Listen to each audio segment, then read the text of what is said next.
Hi guys, I just finished reading an article on the Book of Mormon Central website called What is the Symbolism of the Stained Swords of the Anti-Nephi Lehites? It's part of their KnoWhy series and it was published on June 29th, 2016, and it's number 132 if you want to check it out after this. At this point in the Book of Mormon, the king of the Lamanites has just converted to the gospel, and so a lot of his people have converted as well, and they began calling themselves the Anti-Nephi Lehites.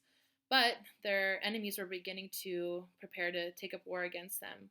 But because of their new conversion, they refused to take up arms and they buried their weapons in order to follow the law of Moses.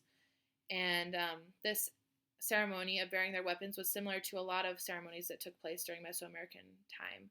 And the act of burying their weapons was a symbol of sacrifice to their God.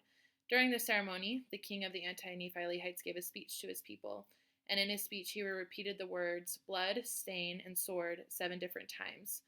And these repeated terms are tied tightly together with each other, and they talk of the atonement, where the blood that stains the swords was made bright through the atonement of Jesus Christ.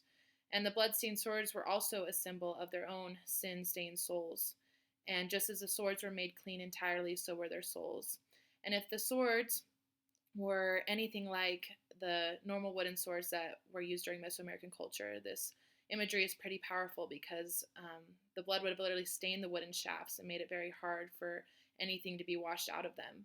And this symbolizes that no matter how stained our souls are, that the atonement of Jesus Christ can completely wash out even the toughest stains. And I love this imagery because I think that so many of us think that we are so far gone and that God can never forgive us.